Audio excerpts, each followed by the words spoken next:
Baruch atah Adonai Eloheinu melech haolam asher kiddushanu b'mitzvotav v'tzivanu lehadlik ner shel Hanukkah. Baruch atah Adonai Eloheinu melech haolam she'asa nisim lavoteinu bayamim hahem ba'azman hazeh.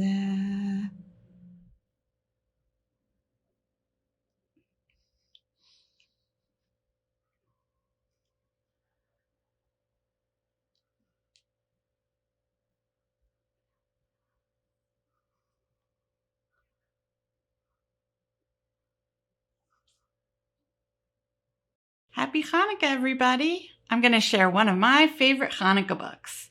It's called Hanukkah Cookies with Sprinkles. Every morning, I watch by the window as Mom goes to work. She leaves our building and walks past Saul's Market to the bus stop. Before she gets on the bus, she turns, looks up, and waves to me. I wave back. I stay there and see other people hurrying to work. I stay there until Grandma says, "Sarah, it's time to get ready for school." While I look out the window, I see Saul open his store. He loads the tables in front. He finds a few bad fruits and vegetables and puts them in a box. He can't sell them, so he puts them on the side of the store. One day, I see an old man look in the box. He takes out an apple and puts it on his shoulder. The apple rolls down his arm and into his hand. Then he takes a bite. "Why did he eat that apple?" I asked Grandma. "It has lots of bad spots." "It has lots of good spots, too," Grandma says. "That man is probably poor and looking for something to eat." I think about him eating around the bad spots on the apple. He must be very hungry. I think about him when I eat breakfast and when I walk with Grandma to school. At school, we play and learn about letters, numbers, and holidays. At snack, my teacher gives me a cookie and milk. I look at my cookie and I think about the man. I wrap my cookie in a napkin and put it in my pocket. At supper, I tell Mom about the man. I show her the cookie. "Could you leave it for him?" I ask. The next morning, Mom puts the cookie in a bag. She leaves it by the side of Saul's store. Later, I see the man open the bag. He takes out the cookie, spins it on the tip of his finger, and eats it. At school, I tell my friends about him, and we wrap lots of cookies. My teacher says she's proud of us. She says what we're doing is called tzedakah. We're giving to someone who has less than we have. My teacher gives tzedakah too. She gives me a container of juice for the man. That night, I help Mom make him a sandwich. The next morning, he finds the cookies, juice, and sandwich. He looks around. I think he wants to know who has left him such good things. This is the first time I see his face, and I think I've seen him before. I just don't know where. On Friday night, Mom and Grandma light Shabbat candles. Then we go to synagogue. After the service, there's an Oneg Shabbat. It's like a Shabbat party. And guess what? I see him. "Mom, Grandma," I whisper. "What, Sarah?" they ask. "I know that man. That's him." The man eats some challah. He drinks some grape juice. We all do. After that, every day when the man comes by Saul's, there is something for him to eat. Then one day, my teacher says Hanukkah is coming.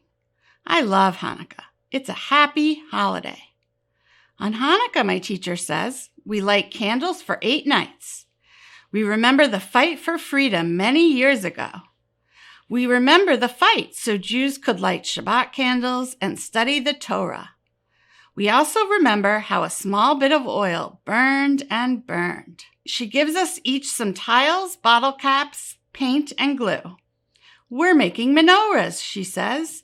You can use them at home to light Hanukkah candles. Just before the first night of Hanukkah, I bring my menorah home. It's beautiful, Grandma says. I know it is. Grandma sets it by the window. We'll light the candles and play dreidel when Mom comes home, Grandma says. Now let's make latkes and Hanukkah cookies. Latkes are potato pancakes. Let's make extra, I say. We make a lot of latkes. We bake lots of cookies in the shapes of menorahs and dreidels. I cover them with sprinkles. Mom comes home and I show her my new menorah. It's beautiful, Mom says, but what about the one you made last year? She takes it from the cabinet. It's also beautiful. Take it with you when you go to work, I say. Put it by the trash near the fruit store. Don't throw it out, Grandma says. I'm not, I tell her. I'm giving tzedakah. I'm giving it to someone who has less than we have.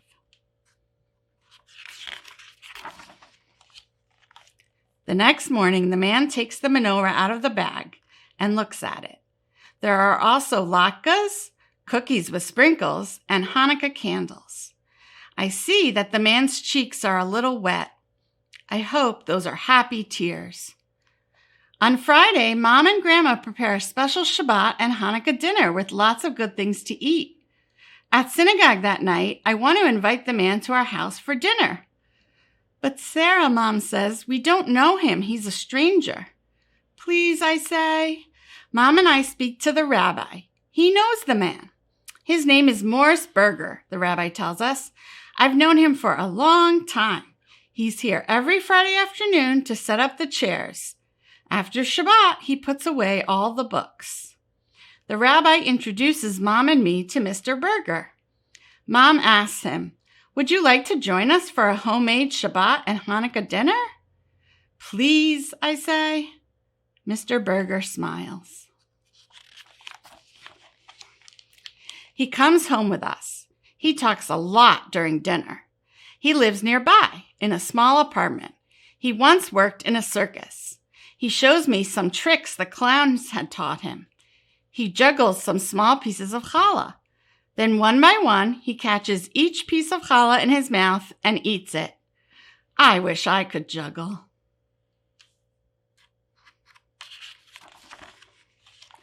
Mom brings out dessert, a plate full of Hanukkah cookies, all covered with sprinkles. Now, Mr. Berger knows who has been leaving cookies, sandwiches, and milk for him. He knows who left him the menorah and candles. At first, Mr. Berger looks down. I think he's a little embarrassed. Then he looks at me and says in a real quiet voice, "Thank you." "Mr. Berger," I say, "I hope you'll visit again." "I'd like that," he says, "and please call me Morris." Mom tells him to have another cookie. "I will," he says, "but first I'll show you some more magic." Morris reaches behind my ear and takes out a Hanukkah cookie with sprinkles. "Now watch this. I'll make it disappear." He takes one big bite and the cookie is gone. "That's okay," I say. "We have lots more. We have lots to share." "I also have things to share," Morris says. "I can teach you some easy magic tricks. I can tell you funny circus stories. Can you teach me to juggle?" Morris laughs. "I can try," he says, "but juggling takes a lot of practice." "Sarah will need lots of juggling lessons," Mom says. Morris smiles. He knows that lots of lessons means lots more Shabbat dinners with us. I smile too. Soon I'll juggle challah at school and surprise my friends.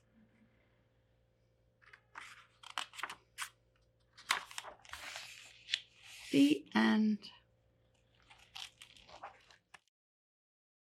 Now we're going to watch a puppet show with the story of Hanukkah.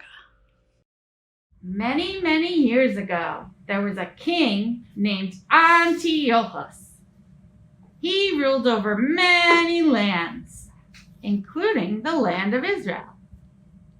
He wanted everyone to be like him. He wanted them to pray like him, celebrate only holidays he celebrates, and read only the books he liked. He told the Jewish people that they couldn't celebrate Shabbat or read the Torah, and they could not pray in their holy temple. Do you think the Jewish people liked that? No, they did not like being told what to do. The king sent soldiers to make a mess in the temple and to put up statues and smash everything. The Jewish people were afraid, but they still wanted to celebrate Shabbat and learn Torah. So they came up with a plan. When they were reading the Torah and a soldier came by, they would hide the Torah and they would take out their dreidel and say, "Oh, we're just playing a game. We're playing dreidel." So they kept learning Torah and celebrating Shabbat, but they had to do it in secret. There were some brave Jewish people who decided to stand up to the king and his soldiers. They were called the Maccabees. Judah was their leader. Judah went to the king, and they told the king that they would not listen to his orders, and they would still celebrate Shabbat and learn Torah. Then they went to the temple to clean everything up. It was a big mess. In the temple, they had a beautiful menorah that lit the temple so they could see everything. But they didn't use candles in this menorah. They used special oil made from olives to light it. But when they went to the temple, they saw that all the jars of olive oil were smashed and ruined, except for one little jar of oil. But it only had enough oil for one day. Judah said, "Oh, it takes 8 days to get new oil. What can we do?" Well, he decided to light the menorah, and at least they would have light in the temple for one day. So Judah went home and he went to bed.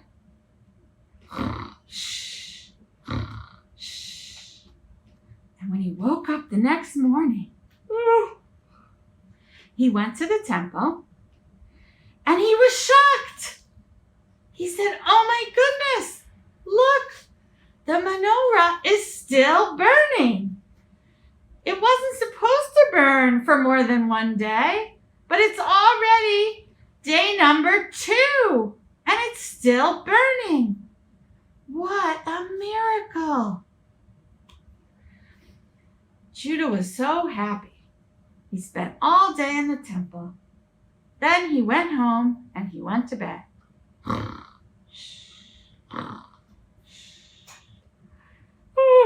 And when morning came, he got up, he stretched, and he went to the temple.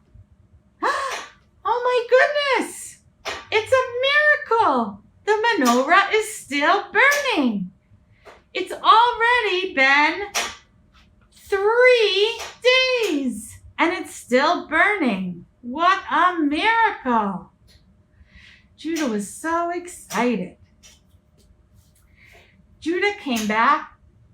He went home to bed, and when he came back on day number 4,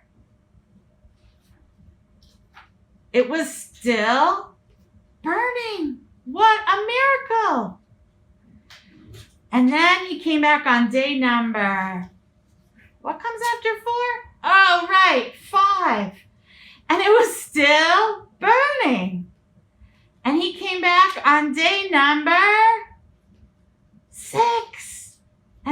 still burning. Judah came back on day number 7, and it was still burning. Judah said, "Oh my goodness, we're going to get new olive oil in one more day. I wonder if it'll still be burning tomorrow." So he went home and he went to bed, and he was so excited he had a hard time sleeping. But finally he fell asleep. And when he woke up the next morning, he got up and he rushed to the temple. Oh my goodness! Do you know what he found? That's right. It was still burning. That little oil was only supposed to last for 1 day, but instead it lasted for 8 whole days. What a miracle! Judah and all the Jewish people were so happy. They were happy about the miracle. They were happy about having their temple back. So they decided to celebrate and to institute a holiday called Hanukkah. So every year, people all over the world would celebrate for 8 days by lighting menorahs, playing dreidel, and eating foods cooked in oil, like latkes and donuts. The end.